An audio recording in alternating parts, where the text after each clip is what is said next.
Nobel বিজয়ী একসাথে হয়েছে, একটা মিটিং করতেছে, তা বলতেছে যে মানুষের জীবনের জন্য দরকার এরকম সবচেয়ে প্রয়োজনীয় 2টা লাইন বলতে হবে, 2টা, এর বেশি বলতে পারবে না। তো অনেক হিসাব কিতাব করে অনেকজন বিজ্ঞানী তো নোবেল নিছে, সবাই একটা একটা একটা একটা করে বিভিন্ন জন বলছে, শেষে 2টা কথা সবচেয়ে বেশি পছন্দ হয়েছে, সবচেয়ে বেশি ভোট পেয়েছে। তার মধ্যে প্রথম কথাটা কোনটা জানেন? যে অবস্থায় আপনি আছেন শুকরিয়া আদায় করেন। তো এইটা যখন আমি পড়লাম তখন মনে হলো আমরা যে সূরা ফাতিহা পড়ি, আলহামদুলিল্লাহ রাব্বিল আলামিন, আল্লাহ তুমি আমাকে যে অবস্থায় রাখছো ভালো রাখছো, এইটা হচ্ছে 1 নম্বর প্রয়োজনীয়, এবং প্রত্যেক নামাজে প্রত্যেকবার শুরুতে বলতেছি, এবং এইটা জীবনের জন্য 1 নম্বর দরকার। তার মানে নামাজ হচ্ছে আল্লাহর সাথে কানেকশন করার সাথে আমার নিজের ভালোর জন্য দরকার বেশি। দেখেন সায়েন্স যে আবিষ্কার হচ্ছে, আপনারা দেখবেন কোরআনে একটা আয়াত আছে যে উটকে আমি কেমনে বানাইছি এটা কি তোমরা দেখবা না, উট উট। তা কিছুদিন আগে আবিষ্কার হইলো যে উটের যে চোখের পানি আছে না, এই চোখের পানির মধ্যে এমন এক রকমের মেডিসিন আছে যেটা প্রায় 30 রকমের সাপের যে বিষ সেটাকে নিষ্ক্রিয় করতে পারে। ওই যে রাসেল ভাইপারের নাম শুনলাম না, খুব আলোড়ন সৃষ্টি করছিল, সেই রাসেল ভাইপারের যে বিষ ভয়ঙ্কর, মুহূর্তের মধ্যে মানুষকে ধ্বংস করে ফেলে, সেই বিষকেও নিষ্ক্রিয় করার ক্ষমতা বিজ্ঞানীরা দেখছে যে উটের যে চোখের পানি সেটার মধ্যে আছে।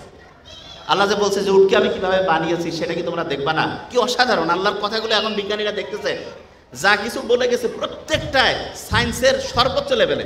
দেখেন একটা জিনিস বলি, মৌমাছি নিয়ে একটা সূরা আছে না কোরআন শরীফে, খাঁটি মধু কারা কারা খান, একটু হাত উঁচু করেন তো, প্রত্যেকে খাবেন, খুব উপকারী খাঁটি মধু। আচ্ছা একটা ইন্টারেস্টিং জিনিস বলি, মধুর যে মৌচাক আছে না, মৌচাকে কিন্তু সিকিউরিটি গার্ড অফিসার আছে, যে ভাই আপনি কি করেন, এটা কি ক্যান্টনমেন্ট? হ্যাঁ ক্যান্টনমেন্টের মতো। অনেকে বিভিন্ন কোম্পানির নাম নিতে চাই না, কয় যে পরিশোধিত মধু, পরিশোধিত মধু, বাপমার ভালোবাসা যদি কয় পরিশোধিত ভালোবাসা, এটা কি হবে? ওইটা তো 100% অরিজিনাল, কিসের আর পরিশোধন করবে? তা মৌচাকের মধ্যে সিকিউরিটি গার্ড অফিসার থাকে, একটা মৌমাছি যখন আসে, আসার পরে তাকে চেক করে, এই যে এয়ারপোর্টে ঢুকলে যেমন মেটাল ডিটেক্টর দিয়ে চেক করে না, এরকম প্রত্যেকটা মৌমাছিকে আলাদা আলাদা করে চেক করে। চেক করার পরে যদি দেখে তার মধ্যে কোনো জার্ম আছে, কোনো জীবাণু আছে, তাহলে তাকে আসসালামু আলাইকুম বলে বিদায় করে দেয়, ঢুকতে পারবে না। সে আবার নিজে পরিষ্কার হয়ে আবার আসে, আবার এসে চেক করে, যদি দেখে যে অপরিষ্কার আছে আবার ফিরায় দেয়, তৃতীয়বার আবার আসছে, আবার যদি দেখে অপরিষ্কার তাকে মেরে ফেলে, মারাত্মক। তার মানে এমন একটা সিকিউরিটি সিস্টেম মৌচাকের সিকিউরিটি অফিসাররা করছে, প্রত্যেক ফোঁটা মধু 100% অথেন্টিক পিওর। এবং আল্লাহ যে মধুর কথা বলছে, মধুর যে টেম্পারেচার নিয়ন্ত্রণের জন্য একটা স্পেশাল সিস্টেম আল্লাহ দিয়ে রাখছেন। আমাদের শরীরের জন্য 35-40 ডিগ্রি তাপমাত্রা খুব ভালো, 35-40 খুব ভালো। ঠিক তেমনি করে মধুটা তৈরি হইতে গেলে মৌচাকের মধ্যে 35 থেকে 40 ডিগ্রি টেম্পারেচার লাগে। এখন আপনার মাথায় একটা প্রশ্ন আসতে পারে যে গরমের সময় ধরা যাক যে সাহারা মরুভূমি, ওইখানেও মৌচাকের মধ্যে মধু হয়, তো ওইখানে তো টেম্পারেচার 50, ওইখানে 35-40 আসবে কি করে? আবার সাইবেরিয়ার মধ্যে ওইখানেও মধু হয়, সেইখানে দেখা যাচ্ছে যে 0 ডিগ্রি 20 ডিগ্রি, ওইখানে মধু হবে কিভাবে? শুনলে অবাক হবেন, মৌচাকের মধ্যে যে মৌমাছি আছে সেই মৌমাছির মধ্যে এয়ার কন্ডিশন মেশিন আছে। কীরকম?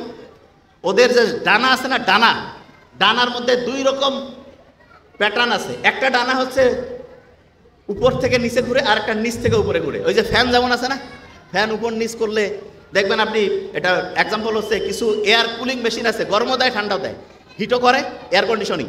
ঠিক তেমনি করে ওই মৌমাছির পাখাগুলো যখন ডান পাশে ঘুরতে থাকে তখন টেম্পারেচার আস্তে আস্তে আস্তে বাড়তে থাকে। মৌমাছির পাখাগুলো যখন বাম পাশে উল্টা দিকে ঘুরতেছে, ফ্যানের উল্টা দিকে, তখন দেখা যাচ্ছে আস্তে আস্তে তাপমাত্রা কমতেছে। এবং এরা এত সায়েন্টিফিক, যখনই টেম্পারেচার 35-40 এসে গেল তখন ঘোরাঘুরি বন্ধ করে দিল। মৌমাছির মধ্যে যে বুদ্ধি আল্লাহ দিছে, মানুষ যদি মৌমাছি নিয়ে গবেষণা করে তাহলে দেখবে যে আল্লাহ উপর থেকে প্রত্যেকটা জিনিস মানুষের প্রয়োজন অনুযায়ী ডিজাইন করছে, প্রয়োজন অনুযায়ী। দেখেন আপনারা আবু লাহাবের নাম শুনছেন না? আবু লাহাব সম্বন্ধে কিন্তু কোরআনে আল্লাহ বলেই দিয়েছে একদম স্পষ্ট করে যে সে জাহান্নামে যাবে। এবং আবু লাহাব যদি ইসলাম কবুল করতো তাহলে কিন্তু কোরআন ভুলে যেত, বুঝলি? কারণ আল্লাহ নিজে বলছে যে ও জাহান্নামে যাবে। কিন্তু দেখেন আল্লাহ কিন্তু মানুষের অতীত, বর্তমান, ভবিষ্যৎ সব জানে, কারণ আল্লাহর কাছে টাইমের কোনো হিসাব কিতাব নাই, সব একই, সব কিছু ওনার কাছে স্থির, কোনো কিছু আগে পিছে কিছু নাই। এবং উনি বলে দিয়েছে আবু লাহাব হচ্ছে যে আগুনে পুড়বে, তার স্ত্রী গলার মধ্যে রশি লেগে হচ্ছে মরবে, এবং দুইটাই প্রমাণিত হয়েছে। দুইটাই। আবু লাহাব ইসলাম কবুলও করলো না, সে যদি খালি কবুল করতো আলাদা হয়ে যেত ইতিহাস। এসে বলতে পারতো যে আল্লাহ আমি ইসলাম কবুল করলাম, তোমার কোরআন তো মিথ্যা হয়ে গেল, কারণ কোরআনে তো বলেই দিয়েছে যে আবু লাহাব অনেক কয়েক বছর বেঁচে ছিল যখন এই কোরআনের আয়াত নাজিল হয়েছে, কিন্তু তারপরে উনি কিন্তু ইসলাম কবুল করতে পারে নাই।